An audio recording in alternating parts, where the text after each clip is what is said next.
Welcome to your library instruction session on using the library catalog and databases. My name is Tracy, your instruction librarian at McNeese State University. Today, I'm going to give you a tour of our library website by showing you how to use our library catalog, give you a brief introduction on using two of our databases, Academic Search Complete and JSTOR, and finally, show you some library resources and services that may help you this semester. To begin, I will go to the home page of the library website at library.mcneese.edu. I will first show you how to use our library catalog. The catalog allows you to search for items owned by our library. This includes books, ebooks, journals, DVDs, video recordings, archives, and government documents. To access the library catalog, click on Catalog Search located under Services.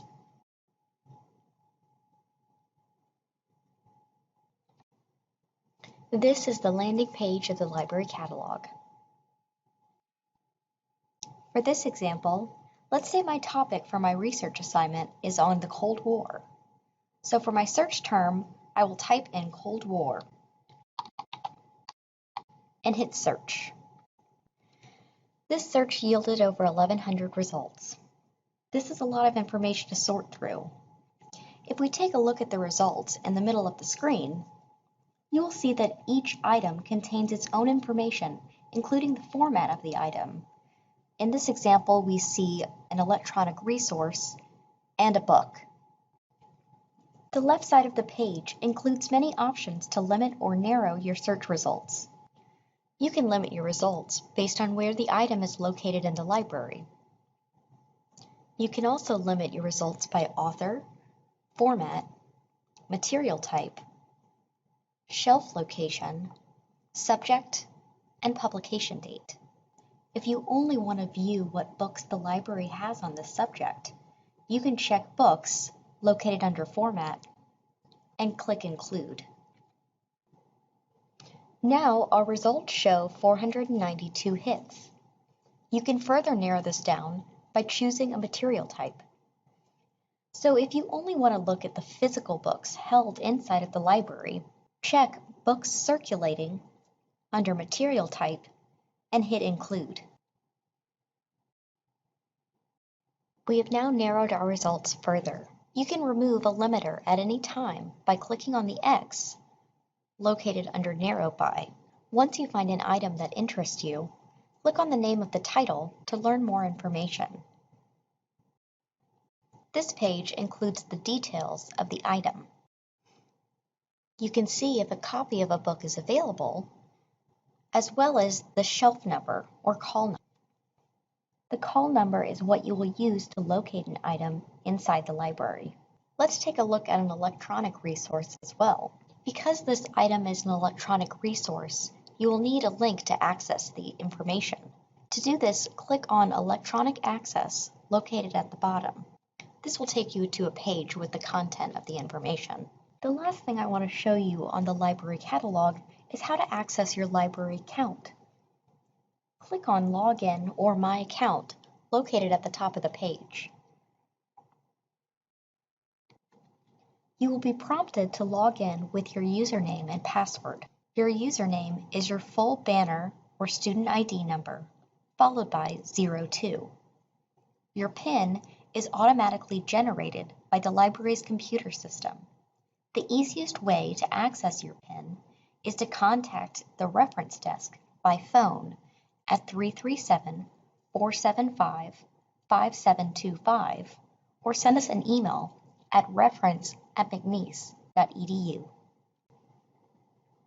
After you've logged in, you can view your checked out items and their due dates. You also have the option to renew your items by selecting the item you want to renew and click Renew. It will give you a warning if you have reached your renewal limit. Back at the library homepage, I will now show you how to use two popular databases, Academic Search Complete and JSTOR. While the library catalog shows you materials that the library owns, The library databases allow you to effectively search for published information such as magazines, journals, and newspaper articles. This includes items that the library has access to and does not have access to.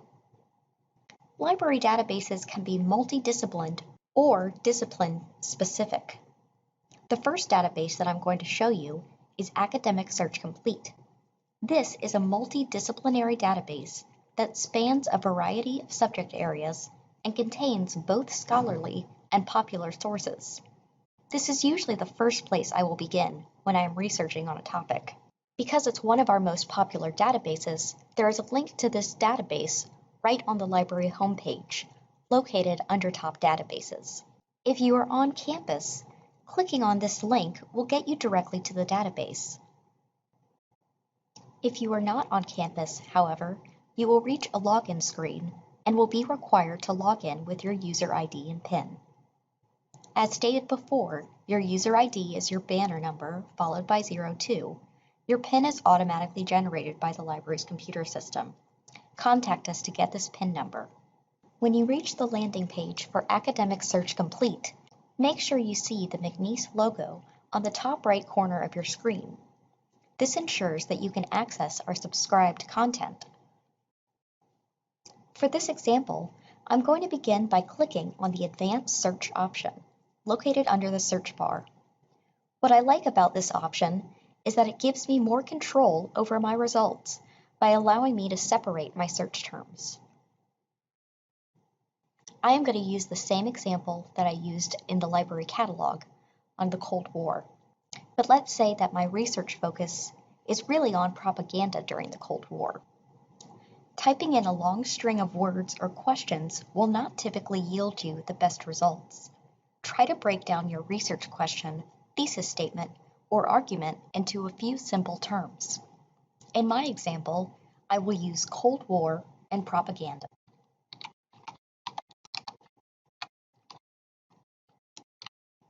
And click Search. This is the results page. You can see that this search yielded over 600 results. That is a lot of information to sift through. This looks very similar to the library catalog we just browsed. The results show in the middle of the screen with your refinements on the left side of the screen. In this example, I will show you a few different ways in which to narrow down your results. First, I'm going to limit my results by selecting scholarly or peer-reviewed journals. Currently, the results are showing both scholarly and non-scholarly material. By using the limiter, scholarly peer-reviewed journals, I have reduced my search results to a little over 500 hits. Next, I'm going to add full text as another limiter. Before I select this option, however, it is important to note that this database defaults to showing both content that McNeese subscribes to, which you will see as full text, as well as content that the library does not subscribe to. Let's use this first article as an example. If you see this ILL form symbol, short for interlibrary loan, this means that McNeese does not have access to this article, and we will have to borrow it from another library. This is a free service, but it typically takes about 3 to 5 business days for your article to be emailed to you. Clicking on the ILL form link will bring you to our interlibrary loan login page. If you are a first-time user, click on First-Time Users to create your own account. After reading through the content, click on First-Time Users. You will fill in all of the required information and hit Submit. Once you create an account, you will be able to view your ILL materials here. Additionally, you can access your ILL account by clicking on Interlibrary Loan, located under Services. Back on our results page, I'm now going to click on Full Text to view only articles that McNeese subscribes to. This has further narrowed our results down to a little less than 400. Full text is a great option if you are trying to complete an assignment and do not have time to wait on an article to be emailed to you. However, the most up-to-date articles about a topic are typically not covered in our subscription. Therefore, if you are limiting to full text, you may be excluding current research that may be beneficial to your own research assignment. Next, I'm going to limit my search by date.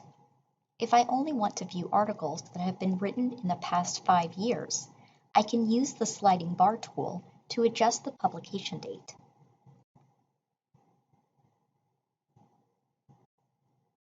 Alternatively, I can type in my date range using the from and to boxes.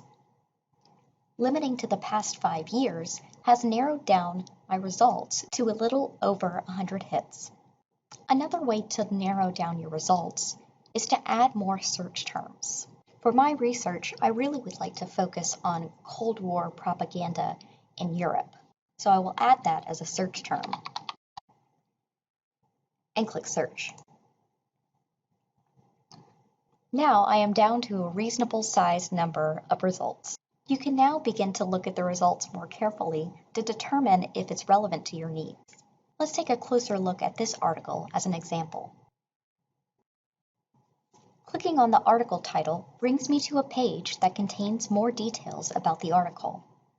One way to determine if this article fits your needs is to read the abstract or the summary of the article. Now, let's take a look at these subject terms. These are specific words or phrases chosen by the authors and publishers and will help you decide if the article is relevant to your research. It may also give you suggestions for other search terms to use. For example, instead of using the term Europe, you may want to change it to communist countries if you're more focused on only communist countries and how they used propaganda during the Cold War, or if you have a more specific area such as Poland. To access the article in its entirety, you can click on the PDF full text link. Finally, on the right side of the screen are additional tools such as print, save, cite, and others. This applies to the content on this page, not the article itself. For example, if you select print, it will not print the entire article, but only the contents of this page. The citation tool is a useful feature that will auto-generate citations that you can use in your own works cited or reference page. By clicking on Cite, you can select the format required by your assignment. Because these citations are auto-generated by the database, the information may not always be 100% correct. Therefore, it is important to always check these citations before adding them to your assignments. Back on the search results page, there is one final feature I would like to point out. Academic Search Complete is one of many EBSCOhost databases that our library subscribes to. The number of articles changes weekly as the databases negotiates content with publishers. Some items will be removed while other items will be added. On the top right corner of your screen, there are several options to save the articles you find. If you create your own account, by clicking on the link Sign In, you can save material for Academic Search Complete as well as articles from all other EBSCO-hosted databases. So, even if the content is pulled from a publisher, you will still be able to view your saved items. Alternatively, this folder option allows you to save materials while you are actively searching the database. It is a good option if you are saving items at the last minute for a paper. However, when you close the screen or the database times you out due to lack of activity, the folder will be emptied. To save an item, simply click on the folder icon.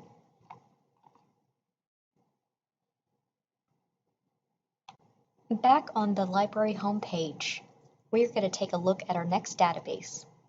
What I always like to share with students is that if you are not finding what you want in one database, try using another. JSTOR is another popular database consisting of articles on topics related to the humanities, such as history, anthropology, performing arts, and social sciences. This is another go-to database when I am looking for humanity-related articles. To access JSTOR, simply click on the JSTOR link located under Top Databases. When you reach the landing page for JSTOR, make sure you see Access Provided by McNeese State University at the top of your screen.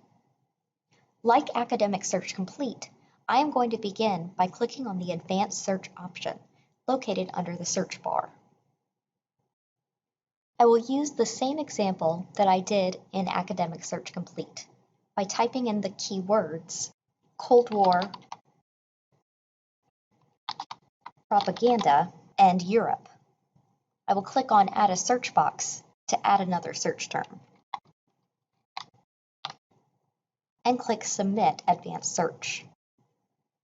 This has yielded over 30,000 hits. That is a crazy amount of articles to look through. I will note, however, that it is a little more challenging to narrow down results in this database over Academic Search Complete. This too has a similar look than most of the other databases we've seen today, with your results in the middle of your screen and your refinements on the left side of the screen. Currently, we are viewing both academic content, which consists of journals, book chapters, and reports, as well as primary source content. So I will first limit my results by choosing journals. I still have over 24,000 results.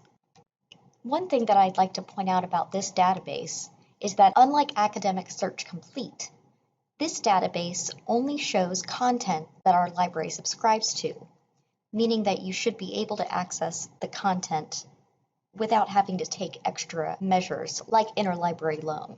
Next, I'm going to limit my search by date. To do this, I'm going to enter my date range in the from and to boxes.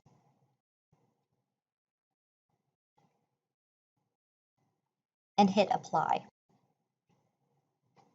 This has significantly lowered my results to a little over 1,000. Still way too many to look through, but a much nicer number. Another way to narrow down your results is to choose subjects that are related to your topic. You can view these subjects by scrolling down and clicking on Show More to see all of the different subjects associated with your search.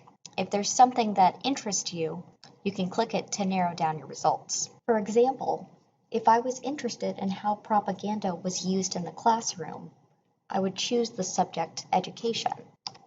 By selecting this subject term, I have limited my results to only 18 hits. Now, just like in Academic Search, we can scroll through these results to see if this fits our needs. Once I find an article that interests me, I can click on the title to learn more. The left side of the page includes all of the information about the article, including title, author, and an abstract or summary of the article. On the right side is the article itself. You have the option to read the article here on the web or to download a PDF version on the top right corner of your screen. Like Academic Search, you have the option to create your own account and save articles that interest you. To get the citation for this article, click on Cite this item located on the information side. You can select the citation in the format required by your assignment. Remember that this citation is auto-generated by the database. Therefore, the information may not be 100% correct, so always check citations before adding them to your assignments. The last thing I'd like to point out is a few library resources and services that may be useful to you. I gave you an overview of two of our most popular databases. However, our library subscribes to over 100 databases. To view all of our databases, click Databases by Title. These databases are listed alphabetically and cover a variety of subjects and specialties. Back on the home page of the library website, next I'll show you our subject guides, located under Research Tools. These are research guides created by our librarians to help you locate materials in your research and assignments. There are guides available in many different subject areas and may be useful for all of your courses. Let's take a look at our history guide as an example. This is our history guide. There are tabs located at the top that'll help you navigate to find useful resources, such as books, articles, and internet resources. Let's look at our articles as an example. The Articles tab provides a list of suggested history databases for both general history and Louisiana history. This is a great place to go for suggestions on history-related resources. If you need help on citation or avoiding plagiarism, we also have links to help you.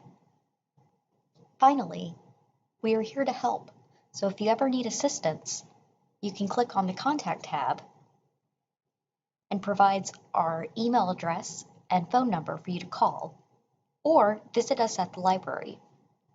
Our current hours are always listed on the homepage of the library. We have computers available for use, as well as printing. We also have study rooms available for 2-hour checkouts, for up to 1 or 2 people at a time. We ask that while you're in the library to please maintain social distancing and to wear a mask. This concludes your library instruction session on using the library catalog and databases. If you still have questions, please reach out. Thanks for watching and have a great semester.